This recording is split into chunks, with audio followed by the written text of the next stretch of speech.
DGP વિકાસ સહાયે Bhavnagar range IG કચેરી ખાતે inspection કર્યું। રેન્જની નોટ રીડિંગ અંગે સંબંધિત અધિકારીઓ સાથે ચર્ચાઓ કરી। ભાવનગર રેન્જના ભાવનગર, અમરેલી અને બોટાદ જિલ્લાના વિવિધ કેસ અંગે સમીક્ષા કરી હતી। રેન્જના જુદા જુદા પોલીસ મથક હેઠળના જે અરજદારોએ ડીજીપી અને ડીઆઈજીપી કચેરી ખાતે ઈમેલ દ્વારા કરાયેલી અરજી અંગે અરજદારોને સાંભળવા બોલાવવામાં આવ્યા હતા, જેમાં કુલ 22 અરજદારોને પોતાના પ્રશ્નો અંગે સાંભળવા બોલાવ્યા હતા। ત્યારે 22માંથી માત્ર 16 અરજદારો ઉપસ્થિત રહ્યા હતા। અરજદારો દ્વારા પોલીસ દ્વારા ખોટી હેરાનગતિ કરી હોવા સહિતના આક્ષેપો કર્યા હતા। અરજદારોએ પોતાના કેસ અંગે ડીજીપી સમક્ષ રજૂઆત કરી હતી।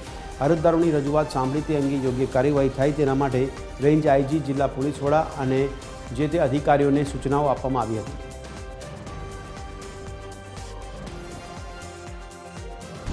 જે એજ નોટ રીડિંગની સંબંધમાં આજે ભાવનગર રેન્જની વાર્ષિક તપાસણીની કામગીરી માટે આજે અહીંયા આવ્યો હતો।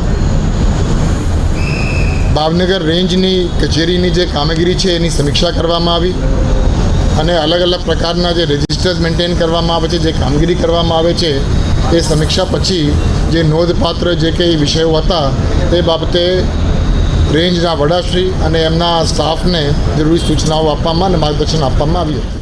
અરજી અમે મતલબમાં ખોટા કેસમાં ફસાવાની ધમકી અગાઉ અવારનવાર પોલીસ મારા નાના ભાઈને આપતી હોય અને જે બોટલ જે નેવી ઓફિસરના ઘરેથી પોલીસે ખોટી રેડ પાડી અને જે મહુવા પોલીસ સ્ટાફ દ્વારા હેરાનગતિ કરેલ છે અને જે મારો ભાઈ છે એણે આઈટીબીપીનું ગ્રાઉન્ડ ક્લિયર કરેલ છે, તો એને અગાઉ પણ ધમકીઓ આપેલી અને જે પોલીસ સ્ટાફ છે હાર્દિકભાઈ જાની, ભદ્રેશભાઈ પંડ્યા, તેમણે લાખ રૂપિયાની માગણી કરી, ખોટી રીતે પોલીસ સ્ટેશન લઈ ગયા અને છેલ્લે અમે 40,000 રૂપિયા આપેલ।